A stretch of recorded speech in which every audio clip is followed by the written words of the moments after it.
ಭಾರೀ ಮಳೆಯ ಪರಿಣಾಮ ಮನೆ ಹಾಗೂ ಕೊಟ್ಟಿಗೆ ಕುಸಿದು 3 ಹಸುಗಳು ದಾರುಣವಾಗಿ ಮೃತಪಟ್ಟಿದ್ದು, ಅದೃಷ್ಟವಶಾತ್ ಮನೆ ಮಾಲೀಕರು ಪ್ರಾಣಾಪಾಯದಿಂದ ಪಾರಾದ ಘಟನೆ ಬೇಲೂರು ತಾಲೂಕು ಮಾದಿಹಳ್ಳಿ ಹೋಬಳಿ ಸಂಕೇನಹಳ್ಳಿ ಗ್ರಾಮದಲ್ಲಿ ನಡೆದಿದೆ.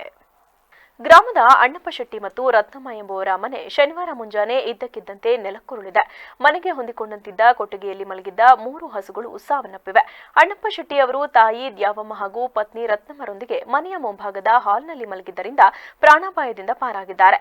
ಕೂಲಿ ಕಾರ್ಮಿಕರಾಗಿರುವ ಇವರು ಹೈನುಗಾರಿಕೆಯನ್ನೇ ನಂಬಿ ಜೀವನ ನಡೆಸುತ್ತಿದ್ದರು. ಮಳೆ ಕಾರಣದಿಂದ ಮಕ್ಕಳು ಊರಿನಲ್ಲೇ ಸಂಬಂಧಿಕರ ಮನೆಯಲ್ಲಿ ಮಲಗಿದ್ದರಿಂದ ಅಪಾಯದಿಂದ ಪಾರಾಗಿದ್ದಾರೆ.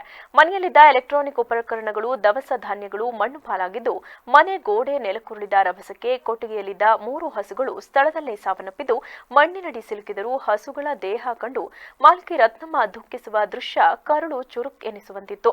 ಸದ್ಯ ಈ ವಿಚಾರ ತಿಳಿದ ಕೂಡಲೇ ಬೇಲೂರು ತಹಶೀಲ್ದಾರ್ ಮಮತಾ ಸಿಬ್ಬಂದಿಗಳೊಂದಿಗೆ ಘಟನಾ ಸ್ಥಳಕ್ಕೆ ತೆರಳಿ ಪರಿಶೀಲನೆ ನಡೆಸಿದ್ದಾರೆ. ವರದಿ ದಿನೇಶ್ ಬೆಳ್ಳಾವರ, ವಿವಿಸಿ ನ್ಯೂಸ್, ಬೇಲೂರು.